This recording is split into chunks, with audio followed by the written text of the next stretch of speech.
It is unbelievable.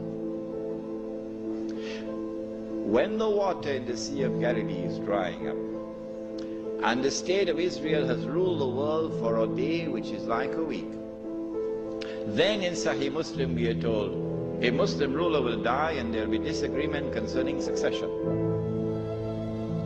And then a man is going to come out of Mecca. His name will be my name and his father's name will be my father's name, said the Prophet ﷺ. He'll have a broad forehead and a large nose, and he'll be known as Al-Mahdi.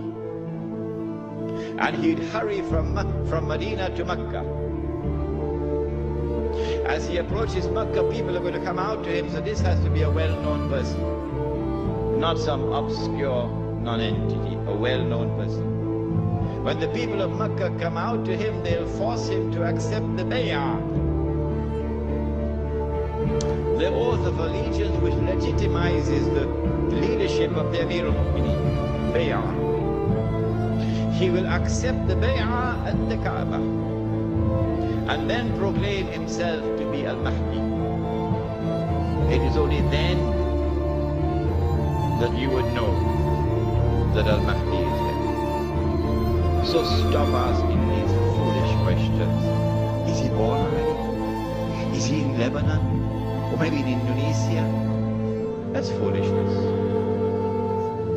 Al-Mahdi cannot emerge until Israel has become the ruling state in the world.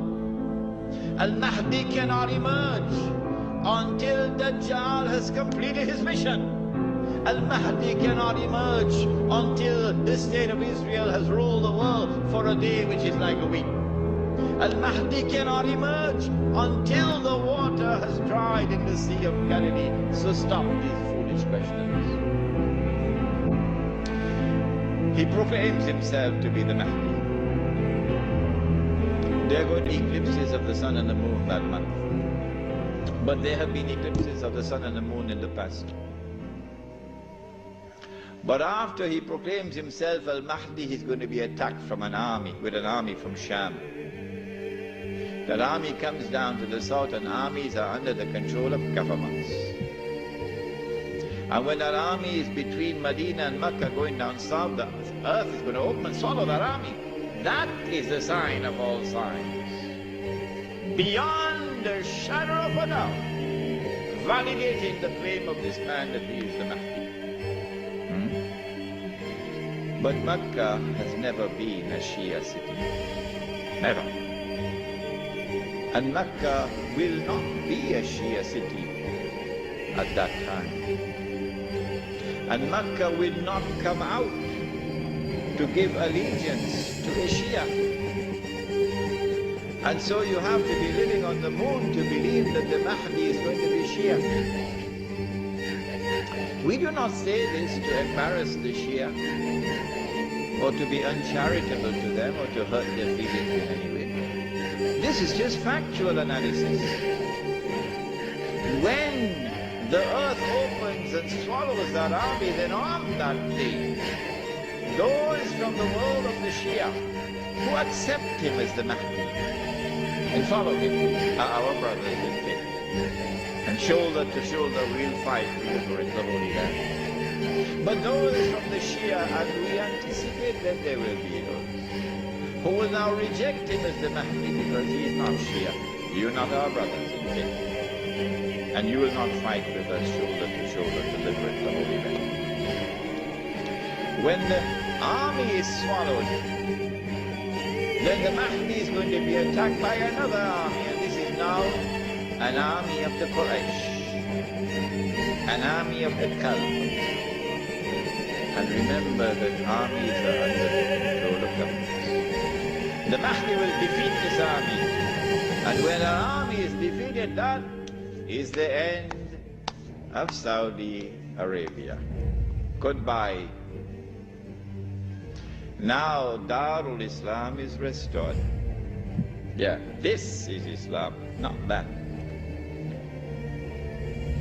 And let it be clear that there are so many Salafi Muslims in Saudi Arabia, in prison, because they too are struggling for the same thing as I am struggling. to liberate them. When the Sea of Galilee dries up, that is the time when Israel will no longer rule the world. I love this hadith. Guess what? And the Jews, they can watch the Sea of Galilee going down and drying up. And they can realize that the moment is coming. Ya Muslim, هذا يهودي ورائي فتعال فاقتل. That moment is approaching as the water is drying up. I love this hadith. When Israel wages a big war, in order for her to become the ruling state in the world, she'd have to seize the oil. Saudi oil, Iraqi oil, Kuwaiti oil, etc. But I said, I don't think they'll touch the Iranian oil. Why? He asks. The answer is, without in any way being disrespectful to the Shia, without in any way being uncharitable to the Shia, no, that's not my method. Anyone who declares of Abu Bakr Siddiq radiallahu ta'ala anhu that he was a usurper is misguided. And anyone who compounds that by declaring that Umar Farooq radiallahu ta'ala anhu was a usurper is doubly misguided. And anyone who further compounds that by declaring of a third of the eminent companions of the Prophet Muhammad alayhi salatu wasalam, that Uthman Ghani radiallahu ta'ala anhu was a usurper, is casting a massive vote of no confidence in Muhammad sallallahu ta'ala alayhi wasallam. The three of his foremost companions were usurpers, robbing people of their legitimate position, like robbers and bandits. So anyone who declares of this like this are a people who are significantly misguided. That's all. This is not an uncharitable statement. This is a factual statement. A less than valid, less than authentic expression of Islam will always be advantageous to Dajjal. Because if this less than authentic expression of Islam is the only Islam which can mount a successful Islamic revolution, the only one, then the Muslim masses around the world will eventually be told that is the valid Islam, because that's the only one which has succeeded in the world. So you should give up the authentic Islam that you have and adopt that less than authentic Islam. Why would Israel want to dismantle such a state?